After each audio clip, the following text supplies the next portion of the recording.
Alors aujourd'hui, je vous retrouve pour une petite vidéo favoris films et séries du moment. Ça fait longtemps que j'ai envie de faire ça sur ma chaîne. Je vais pas faire ça régulièrement, mais de temps en temps. J'adore regarder ce type de vidéos. Ça donne des idées sur quoi regarder et des avis surtout. Je suis pas très douée pour expliquer, mais je vais faire de mon mieux. J'ai fait beaucoup de notes sur papier parce que je filme avec mon téléphone. J'ai noté les synopsis presque de tous les films et séries, donc je vous les lirai avant de vous dire mon avis, ce que j'en pense. On va commencer par les films. Alors mes plateformes préférées, ce sont Netflix, Amazon Prime et Disney+. Et récemment, j'ai pris aussi un abonnement chez OCS. Et pour l'instant, je suis pas déçue, j'aime beaucoup. J'ai tout classé par plateforme. Donc on va commencer les films sur Netflix. Alors un film que j'ai récemment regardé sur Netflix et que j'ai adoré, c'est le film Escapade fatale. Donc je vous mettrai des petites images au fur et à mesure que je parle. Donc c'est un thriller de 2009, c'est pas tout récent, mais ça m'a attiré déjà parce qu'il y a Mila Jovovich qui joue dedans et j'aime beaucoup cette actrice. Je vais vous lire le synopsis et je vous dis après ce que j'en pense. Cliff et Sydney, un jeune couple d'aventuriers, passent leur lune de miel à Hawaï. Ils croient avoir trouvé le paradis jusqu'à ce qu'ils croisent la route d'un groupe de randonneurs psychopathes. Je pensais que c'était un film d'horreur au début. En regardant, j'ai vu que c'était un thriller. Il y a quand même un petit peu de gore dedans. Vite fait, ça va, franchement. Mais j'ai adoré l'histoire et j'ai adoré le twist de fin surtout. Alors moi, c'est un truc qui me plaît énormément quand... la fin, on s'y attend pas parce que c'est vrai qu'en général, comme les films d'horreur et tout, j'en regarde tellement depuis des années que limite, je sais ce qui va se passer dans la plupart des films.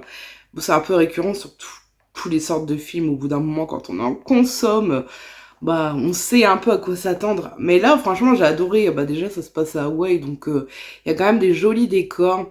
Et il y a un autre acteur, je me souviens plus de son nom, qui joue dedans. Et c'est un acteur que j'aime aussi beaucoup. Je connais pas tous ses films, mais je connais quelques-uns de ses films. Et j'aime beaucoup et je le trouve très beau d'ailleurs. Donc oui, le petit couple tout mignon qui fête leur lune de miel à Hawaï et tout, un joli cadre, ça donne envie. Et c'est bien, c'est que on se met directement dedans et c'est pas long à arriver, il y a de l'intrigue, il y a du suspense.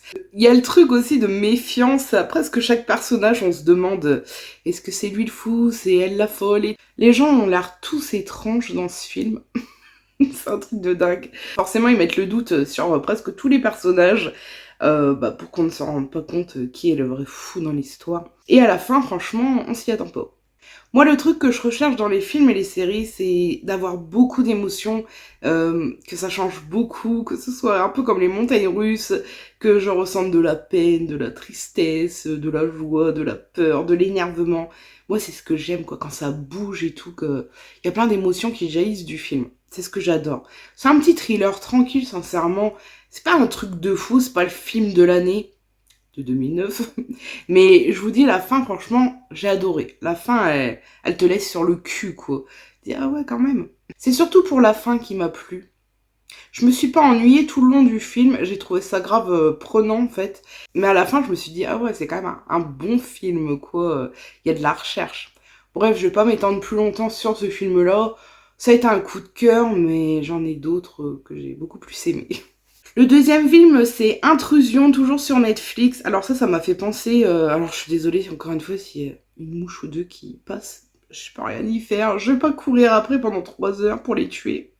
Je disais, c'est le genre de film qui passerait sur la une, vous savez, les téléfilms l'après-midi et tout. Ça m'a fait trop penser à ce genre de film, mais j'ai trop aimé. Donc c'est un film de 2019, c'est très récent et c'est un thriller drame. De jeunes mariés achètent une super maison qui s'étend sur plusieurs hectares de terrain à Napa Valley. Seulement pour découvrir que l'homme à qui ils l'ont acheté refuse d'abandonner sa propriété. Ce dernier élabore un plan mortel afin de reprendre ce qui, selon lui, devrait lui revenir. Alors pareil, les acteurs, l'acteur principal, je crois que je l'ai déjà vu dans d'autres films. Il a joué dans d'autres films sur Netflix aussi, dans le même style, je crois. Et il a des yeux incroyables. Vraiment, des yeux magnifiques. Et l'actrice principale, alors moi, je l'appelle toujours Nina, cette fille, parce que je sais pas si vous êtes de la même époque que moi, mais je regardais Cousin Skitter à l'époque. Et elle était dedans, d'ailleurs c'est la première fois que j'ai vu cette actrice. Et elle s'appelait Nina dedans. Et depuis ce temps-là, bah, je l'appelle Nina. Du coup, je sais même pas. Je crois que c'est Megan Good. Je crois qu'elle s'appelle comme ça. Mais pour moi, c'est Nina. Quand je la vois, c'est Nina. Ça restera toujours comme ça. Et c'est une très bonne actrice aussi. J'ai adoré l'ambiance. L'actrice dedans, bah, donc, qui joue la femme. J'adore, elle est trop adorable dans le film. Elle est trop gentille et tout. Trop de cœur, tout ça.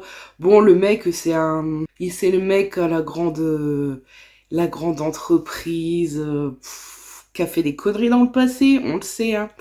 Je sais pas, je l'aime bien, je l'aime pas en même temps, il m'énerve un peu et en même temps, il y a de quoi qui s'énerve par moment. Et je sais pas, il m'énerve un peu en fait, lui.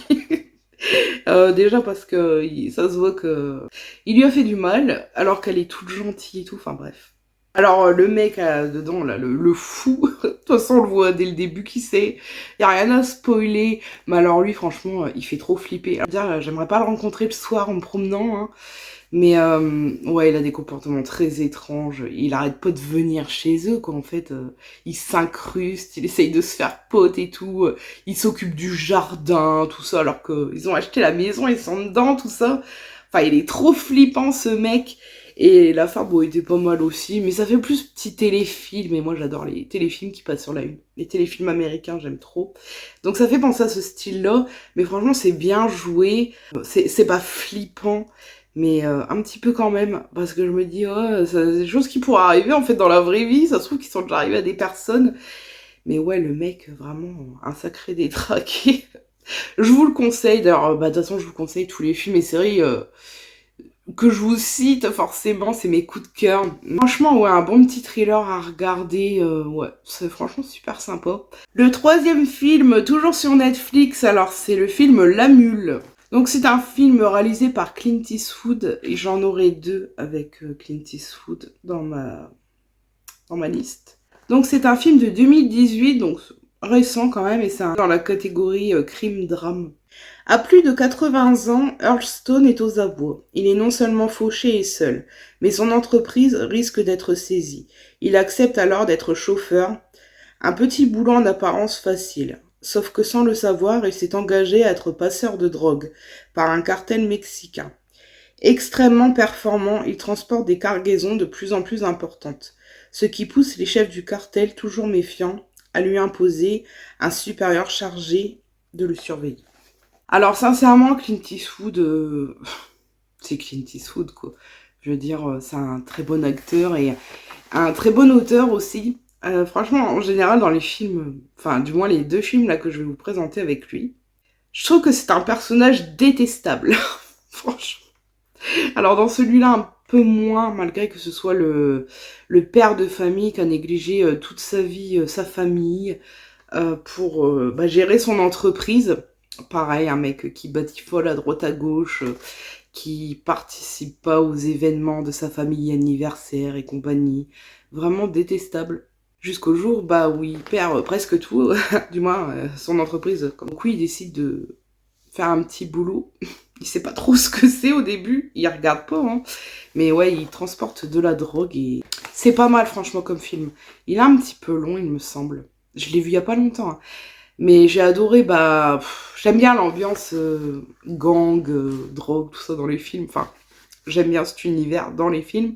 Franchement, un petit vieux comme ça, tu te douterais pas qu'il transporte des kilos et des kilos de drogue dans sa petite voiture, là. Enfin, je sais plus ce que c'est genre une Jeep ou je sais pas quoi. Un truc comme ça. Il écoute la musique, il chante et tout. Genre, il est trop bien.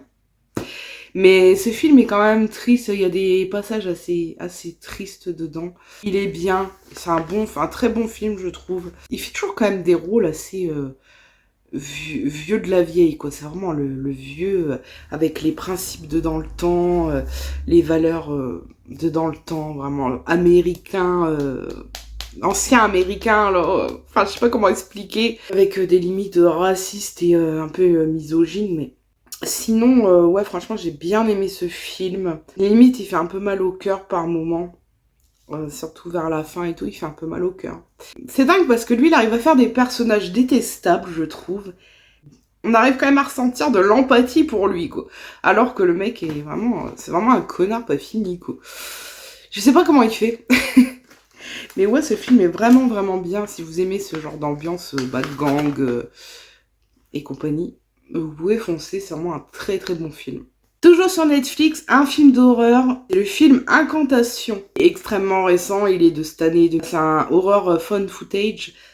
J'adore les films dans ce style-là, vraiment j'adore. Depuis le premier qui est sorti, Projet de Blair Witch, j'ai toujours adoré ce type, enfin ce format de film où ça fait très réaliste, j'aime trop. Alors par contre, je préviens, c'est qu'il est en version originale sous-titrée. Donc bon, moi je l'ai regardé comme ça me dérange pas forcément. J'en ai vu la pub sur TikTok, ça n'arrêtait pas. Le film le plus horrible de tous les temps, le film qui fait le plus peur de tous les temps. Non. Franchement, non. Je vais vous lire le résumé. Il y a 6 ans, Lee Ronan a été frappée d'une malédiction pour avoir brisé un interdit religieux. Aujourd'hui, elle doit protéger sa fille des conséquences de ses actes. Franchement, sa fille, elle est trop mignonne. J'adore, elle est trop chou. Et ouais, en fait, elle récupère sa fille au début. Et on va savoir pourquoi elle ne l'avait plus, surtout. Et franchement, je vais pas tout vous raconter parce que ça va vous spoiler quand même certaines parties. Il y a des passages flippants, je vais pas dire le contraire. C'est plus ce style screamer, on s'y attend pas, ça fait sursauter. Mais après, moi, faut y aller pour me faire peur avec les films d'horreur. C'est un peu perturbant, certaines scènes, tout ça. J'ai bien aimé quand même l'univers, mais ça m'a pas fait plus peur que ça. Après, c'est vrai que les trucs un peu... ça fait penser à comme des sectes religieuses. Moi, ça m'a fait penser à ça, ce film. Ça met mal à l'aise, en fait. Ça rend pas bien. On n'est pas bien quand on regarde ça. C'est pas vraiment de la peur. C'est plus psychologique. Je sais pas, ça touche plus le psychologique. Je sais pas quoi dire de plus sur ce film. Si vous aimez les films d'horreur, franchement, c'est un film à regarder. C'est intéressant quand même. C'est sympa à regarder si vous mettez dans l'ambiance le soir. Pourquoi pas pour Halloween, c'est bientôt. Mais si vous aimez les films d'horreur, vous pouvez regarder. Mais c'est pas le film d'horreur le plus flippant du monde. Comme ils disent sur TikTok, bref. Le deuxième film avec Clint Eastwood, toujours sur Netflix, c'est Gran Torino. C'est un film de 2008 et c'est classé en drame thriller. Walt Kowalski, un vétéran de la guerre de Corée, vient de perdre sa femme. Seul misanthrope, bougon et raciste, il veille jalousement sur sa Ford Gran Torino, râlant sans cesse contre les habitants de son quartier, en majorité d'origine asiatique. Un jour, son jeune voisin, Tao, tente de lui voler sa voiture sous la pression d'un gang. Walt s'aperçoit bientôt que l'adolescent est littéralement harcelé par les jeunes caïds. Prenant la défense de Tao, Walt devient malgré lui le héros du quartier. Pareil, un film que j'ai adoré encore une fois. Et c'est toujours pareil, en fait, comme je vous ai dit, c'est un mec, il est raciste et tout, c'est un vrai connard. Alors dans celui-là, c'est vraiment un vrai connard. Il est raciste avec tout le monde. C'est le genre de vétéran traumatisé par la guerre, donc de Corée. Il a vraiment la haine contre les Asiatiques. Et d'autres origines aussi, on le voit pendant le film. Vraiment les Asiatiques, en fait tout son quartier, il est entouré d'Asiatiques, c'est le seul Américain de souche qui reste en fait, enfin je pense, d'après ce qu'on voit, et ça lui plaît pas, hein. Il est en train de surveiller et tout, il aime pas du tout, hein. Il est pas sociable le mec. Mais au final, encore une fois, malgré ce côté détestable de raciste, eh ben on arrive quand même à avoir de l'empathie pour lui. Et au final, il va faire des choses bien, en tout cas pour Tao, donc son voisin, et pour sa famille. Il va faire des choses bien. Et ouais, ça va devenir le héros. D'ailleurs, toutes les personnes du quartier lui ramènent des cadeaux et tout. Il en peut plus. Il les dégage à chaque fois. Vraiment mauvais, le mec. Et au final, il va rentrer dans les coutumes un peu grâce à ses voisins, les coutumes de leur pays. Je ne sais plus de quel coin ils viennent. Celui-là, ça fait un petit moment que je l'ai vu, mais il va rentrer un peu dans leurs coutumes et tout, il va aimer, il va commencer à apprécier les autres cultures, les autres origines, donc c'est très bien, et dans un sens, il fait des choses bien. Donc est-ce que ça rattrape toutes ces années où c'est un connard, je ne sais pas. Mais en tout cas, ça fait plaisir, le retournement de situation. Je vais pas vous en dire plus, je vais pas vous dire la fin, parce que c'est pareil, je vais pas vous spoiler, là je vous dis vraiment ce qu'on voit le plus dans la bande-annonce, dans le résumé. Très bon film, comme je vous dis, c'est vraiment un bon auteur, ce Clint Eastwood. Il joue très bien et tout, c'est pareil, c'est beaucoup d'émotions. Sincèrement, on a envie de le cogner, ce Walt. Mais on apprend à l'apprécier au final et peut-être à trouver des raisons du comment, du pourquoi. Enfin, j'ai aimé ce film, je le conseille à 100%. Et on passe à la prochaine plateforme qui est OCS. Je vous ai dit, je l'ai pris il y a vraiment pas longtemps, il y a même pas un mois. Donc un film que j'ai adoré, un film encore un thriller, c'est Buried. Je sais pas si ça se prononce comme ça. C'est un film de 2010 qui est classé en thriller-drame. Paul Convoy, chauffeur routier en Irak, est victime d'une bande d'insurgés. Quelques heures plus tard, Paul se réveille dans un cercueil avec un briquet, un cellulaire et son anxiété grandissante. Alors, j'ai énormément de phobies et la claustrophobie en fait partie. Alors ce film, si vous êtes claustro, c'est pas très agréable à regarder. Il est anxiogène mais il est génial. Donc je l'ai quand même regardé. Le film se passe entièrement dans un cercueil. Mais vraiment entièrement. Hein. Il n'y a pas d'autres scènes, il n'y a pas d'autres plans. Je pense qu'il a été facile à tourner. Enfin, je sais pas. Mais en tout cas, pas cher en décor. Ça au moins, ça n'a pas dû coûter beaucoup d'argent. Mais alors, comme quoi, il n'y a pas besoin d'un gros budget pour avoir un film à effet. Il est incroyable. Donc ce pauvre homme est enfermé dans un cercueil. Il a un téléphone et une batterie même pas chargée entière. Donc il essaye de téléphoner à plein d'endroits, tout ça, et t'as aussi la personne qui l'a capturé, qui l'appelle pour demander des rançons, des trucs, des machins. Je vais pas vous spoiler encore une fois. C'est extrêmement stressant, angoissant, anxiogène. On est vraiment dans le mal en regardant ce film et franchement c'est tellement triste. Mais alors le twist à la fin, encore une fois, il est incroyable. Une pépite. Vraiment, alors les autres, je vous dis, ils sont bien, mais celui-là, dans le top 5 de mes twists préférés. Je m'attendais pas à grand chose en regardant ce film. Déjà, quand j'ai vu que c'était dans un cercueil tout le long, j'étais pas bien. Je me suis dit, ok, bon, je vais quand même le regarder. Enfin, vraiment, c'est dans le noir, il a un briquet, il a une espèce de lumière, je sais pas comment ça s'appelle, c'est une espèce de bâton, je crois. Déjà, ça, je suis pas bien. Je suis pas bien pour lui, l'oxygène, tout ça. Enfin, on voit que il joue bien, le gars. Oh, ça se voit, c'est genre, il étouffe et tout, il en peut plus, tu paniques, quoi. Enfin, normal, hein. Et ouais, le twist, oh là là. Mais je m'y attendais tellement pas, mais tellement pas. Je me suis dit, incroyable, quoi, la fin.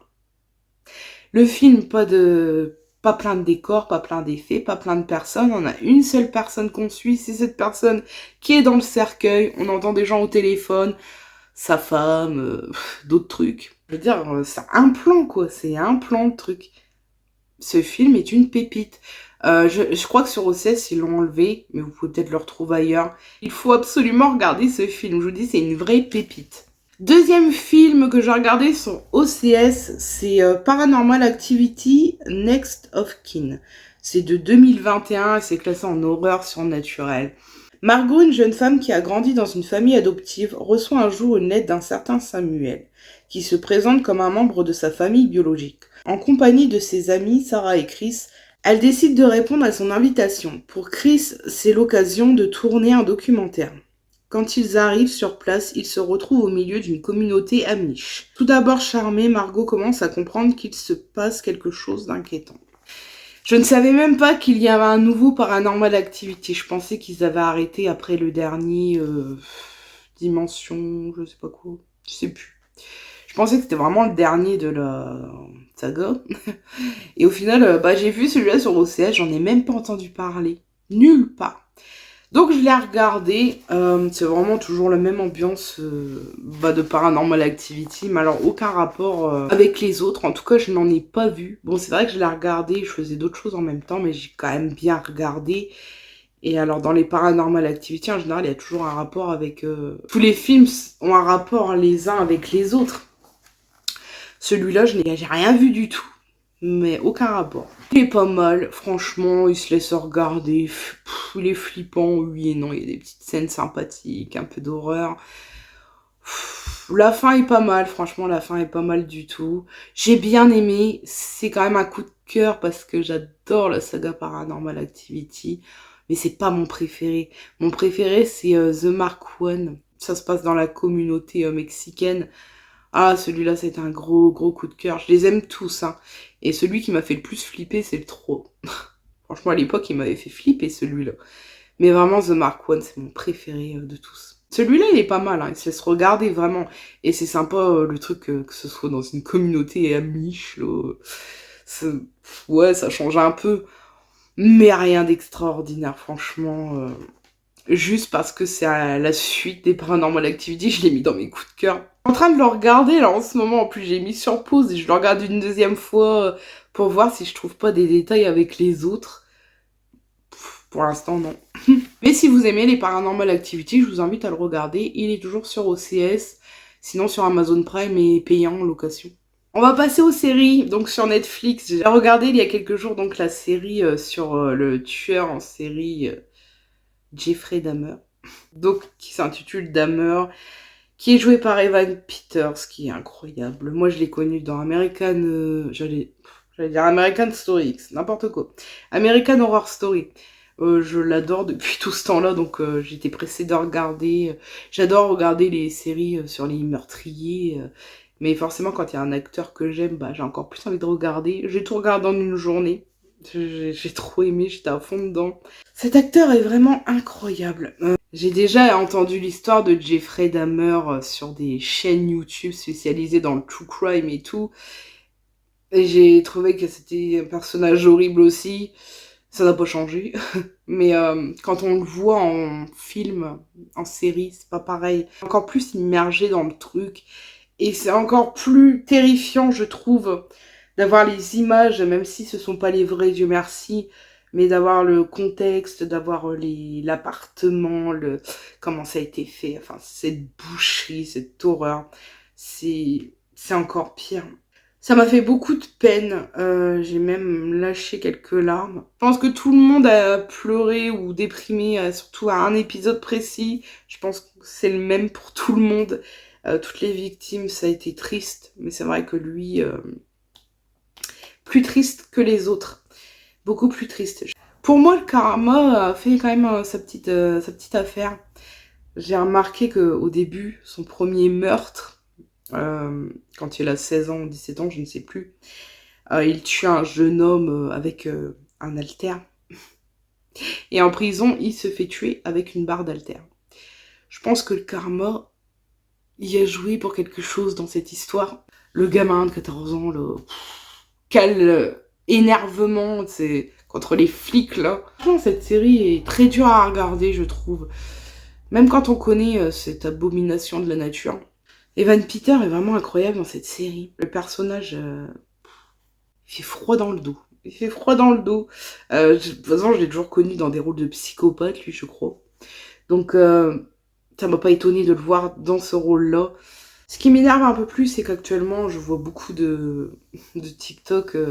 Genre, j'ai l'impression qu'il y a des gens qui fantasment sur le tueur en série, alors qu'en fait, c'est l'acteur qu'on kiffe. Enfin, je sais pas. Si vous kiffez les tueurs en série, faites ce que vous voulez. Mais je sais pas, c'est bizarre en ce moment, tout le monde en parle. Bah, c'est normal que tout le monde en parle, puisqu'il y a la série. Mais de là à faire genre des trucs un peu fantasmes sur le vrai tueur, je trouve ça bizarre.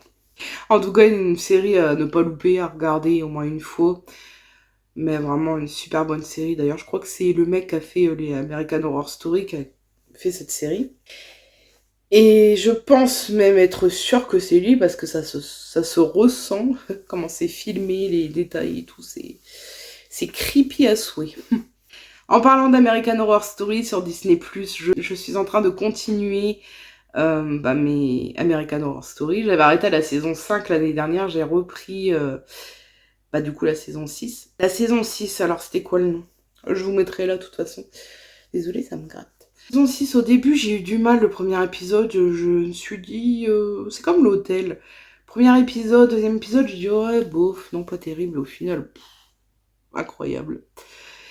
Cette saison était incroyable aussi, je sais, je suis en retard. Saison 7. Une pépite, une pépite. Alors par contre, je dis que d'habitude, vous pouvez regarder les saisons d'American Horror Story, même s'il y a des clins d'œil aux saisons précédentes, ça passe quand on peut regarder genre la 3 ou la 1, enfin, ça va, ça passe. Par contre, la 7, non. La 7, faut vraiment regarder Euh, les 2 premières saisons, au moins. Parce qu'il y a beaucoup de flashbacks et tout, et... Enfin, je veux pas spoiler encore une fois, mais pour regarder la 7, il faut regarder les autres. Sinon, vous comprendrez... vous comprendrez rien, en fait. Donc, c'est pas la peine. Mais cette saison, je l'ai adorée justement parce qu'il y a des flashbacks. Des flashbacks qui durent quand même des épisodes entiers, donc c'est peut-être même plus des flashbacks. Mais j'ai adoré justement cette saison pour ça. Et on revoit Jessica Lange dedans, qui jouait dans les 4 premières saisons. C'est une actrice très connue. Et c'est une actrice que j'adore et que je regrette dans les American Horror Story. Cette femme est incroyable. Elle est magnifique. Elle est assez âgée, mais elle a toujours été magnifique et elle est encore magnifique. Elle a un charme, elle dégage une prestance. Elle est incroyable. La saison 8, c'était quoi la saison 8? Je suis désolée, j'ai inversé les saisons. La saison 6, c'est bien ce que je vous ai montré. La saison 7, ce n'est pas la saison où il faut regarder les autres avant. La saison 7, c'est sur un culte. J'ai adoré aussi. Ah, d'ailleurs, Evan Peters, c'est incroyable dedans. Un vrai fou. Franchement, ça lui colle à la peau. C'est drôle, malheureusement, je pense, pour sa santé mentale. Elle est incroyable, cette saison, comme les autres. C'est beaucoup plus politique, tout ça. Enfin, c'est... une super saison. C'est la saison 7. La saison 8, c'est Apocalypse, donc la saison que j'ai adorée et qui a des flashbacks. Et la saison 9, c'est celle que je regarde en ce moment, sur les années 80. Avec le fameux Richard Ramirez, pareil, à l'époque, quand cette saison est sortie, ils étaient tous à fond sur le vrai Richard Ramirez, qui n'avait pas un physique dégueulasse, faut l'avouer, mais rien que pour ça, on peut pas... Enfin, moi, je peux pas être attirée par une personne comme ça, c'est impossible. Ça pourrait être la personne la plus belle du monde, si c'est un tordu. Non. Bref, je suis en train de regarder cette saison-là. J'ai regardé que 2 épisodes, donc pour l'instant, j'accroche, c'est pas mal. Ça me fait penser au camp Crystal Lake dans Vendredi 13. C'est un peu le même délire, les moniteurs qui s'amusent entre eux, ils s'occupent pas trop des gosses et tout. Enfin, bref. C'est un peu le même délire, les années 80, tout ça. J'aime bien, c'est sympa. J'accroche moins que les saisons précédentes. Mais c'est comme d'hab, moi, fois American Horror Story, j'ai du mal à accrocher les 2-3 premiers épisodes et après, je suis à fond et à la fin, je me dis, oh, au final, c'était une super saison. Enfin, il m'en reste, après celle-ci, il m'en reste 2 à regarder, je crois, et après, c'est fini. Et alors, ma série coup de cœur de l'année, hors Stranger Things, qui a été un énorme coup de cœur. Incroyable aussi. C'est sur Amazon Prime et OCS. Je dis ça parce que si vous voulez regarder les 4 premières saisons, vous pouvez le faire sur Amazon Prime. La saison 5, c'est sur OCS. Ils mettent un épisode de temps en temps. Là, on est au 4e épisode qui est sorti hier d'ailleurs. C'est La Servante Écarlate. La Servante Écarlate. Mon Dieu, mais cette série. Quelle claque! Elle est incroyable. Donc, elle a commencé en 2017. Moi, je l'ai connue de cette année. Elle est inspirée du roman de Margot Atwood qui est paru en 1985. Je vais vous lire le résumé. Dans une dictature où la stérilité a frappé les femmes, ces dernières sont divisées en 3 catégories. Les épouses, qui dominent la maison, les martas, qui l'entretiennent, et les servantes, dont le rôle est la reproduction. Bon, déjà, quand on lit ça, on a tout compris, je crois.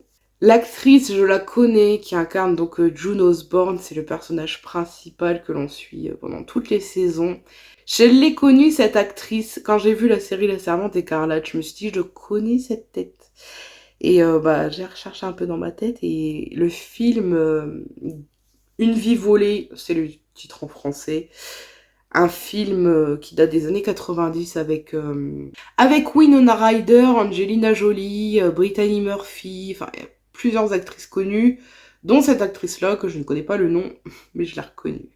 D'ailleurs, elle joue une petite fille qui a été brûlée au visage. Enfin, c'est pour ça que pour la reconnaître, faut y aller, parce que son visage est bien transformé.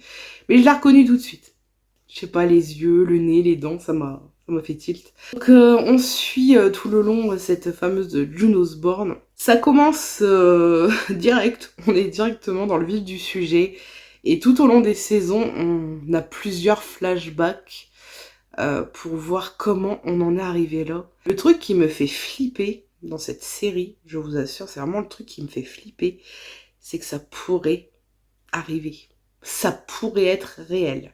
C'est un peu ce qui se passe aux États-Unis, suppression du droit de l'avortement. C'est dans la série aussi.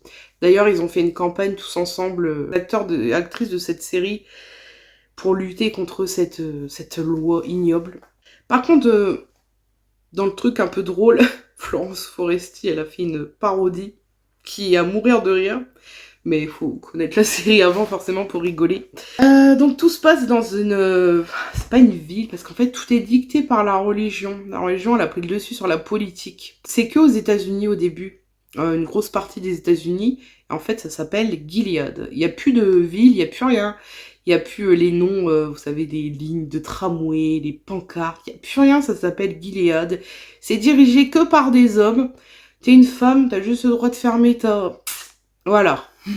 Comme ils disent, il y a les femmes, les maîtresses de maison, les femmes mariées, les épouses. Je vais vous mettre une photo des épouses, leurs habits. On a les Martha, donc celles qu'entretiennent, et les servantes écarlates, qui ont cette tenue avec ce machin là. On dirait un truc pour mettre sur les lampes. Ça ressemble beaucoup aussi à l'ancien temps en fait. Vous allez dans un supermarché, il n'y a que quelques produits, c'est vraiment à l'ancienne. À l'ancienne, il n'y a pas de télé, à part pour les hommes, il y a des ordinateurs, internet et tout, bah oui, évidemment.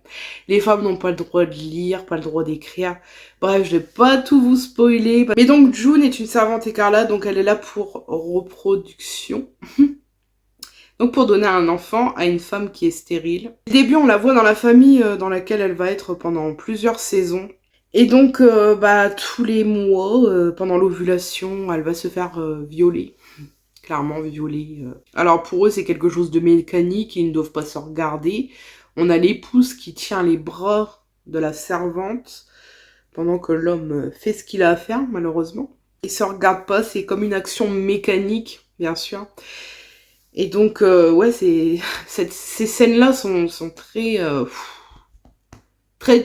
dures à regarder. Hein. Toute la série est très violente. Alors, si vous êtes plus bonne à rien, si vous êtes stérile, que vous devez être une servante et que vous êtes stérile, ou que vous avez fait quelque chose qu'il ne fallait pas, et ben vous terminez dans les colonies. Donc en fait, vous ramassez les déchets toxiques avec une tenue pas du tout adaptée, et en fait jusqu'à temps que vous mouriez des suites des produits toxiques, votre peau qui part en lambeaux et compagnie, enfin c'est magnifique. Donc vous vous doutez bien que June va essayer de se sortir de cet enfer, car sa petite fille a été enlevée le jour où ils l'ont capturée, et donc elle va rechercher sa fille aussi tout le long des saisons.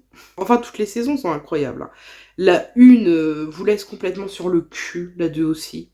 La 1, vraiment, c'est la plus violente, je trouve. Quand on débute, on sait pas et tout. Elle est énervante en tant que femme. Préparez-vous à vous arracher tous les cheveux, hein, parce que c'est vraiment énervant. On a envie de faire un massacre là-dedans. La femme objet, la femme... reste à sa place, mais à un degré... Toutes les saisons sont dingues. Et là, la 5e saison, elle est dingue. Elle est dingue, franchement. J'ai vu que 4 épisodes, elle est déjà dingue. On n'a qu'une envie, c'est d'une vengeance générale. Et alors aussi, le truc, vraiment, qui m'a saoulée, c'est que en fait, quand une femme... Oh, puis leur façon de parler. C'est vraiment comme dans le temps, mais ils ont leur propre langage religieux. Enfin, cette série, elle soulève beaucoup de points, beaucoup de choses de la vraie vie, en fait. Ouais, je disais, il y a un truc qui m'énerve, c'est que quand une femme... quand une servante atterrit dans sa famille, sa nouvelle famille, elle prend... de toute façon, elle a plus de prénom. Hein, elle a plus de prénom. Elle se nomme par le prénom du commandant. Donc avec le 2 avant... Elle est dans une famille où le mari s'appelle Fred. Et du coup, elle s'appelle De Fred. Voilà, elle n'a plus de prénom. C'est l'objet de cette famille. C'est toute cette famille. C'est pire que la merde de cette famille. Donc, elle s'appelle De Fred. Et pareil pour toutes les autres servantes qui sont dans notre famille. C'est De avec le prénom du commandant. Parce que elle est dans une famille où il y a un commandant, il y a plusieurs dirigeants, c'est des commandants là-dedans, qui gèrent tout, qui ont créé ce Gilead là. Et alors, moi, ce qui m'intrigue le plus, je veux trop le livre, je veux absolument lire le livre quand j'aurai fini la série, je veux pas me spoiler, Mais j'aimerais savoir si le truc va s'étendre. Parce que leur but, à eux, c'est quand même que ça s'étende dans le monde entier, leur délire. Hein. Et j'ai trop envie de savoir si ils vont y arriver à étendre cette merde partout. Je vais pas en parler plus, je vous en ai parlé un moment, parce que c'était vraiment ma série coup de cœur. Je sais pas si vous m'avez comprise, je sais pas si je me suis bien exprimée, je sais pas si je vous ai donné envie. N'hésitez pas à me dire en commentaire si vous connaissez ces séries et films, si vous les avez déjà vus, si vous avez aimé ou non, me dire pourquoi, enfin bref, ce que vous voulez. N'hésitez pas aussi à me partager vos séries et films du moment. J'espère que ce type de vidéo vous a plu, j'en ferai de temps en temps. Pas tout le temps, mais de temps en temps quand j'aurai vraiment des gros coups de cœur. Si la vidéo vous a plu, n'hésitez pas à vous abonner, liker, commenter, activer la cloche. Et moi je vous dis à une prochaine vidéo.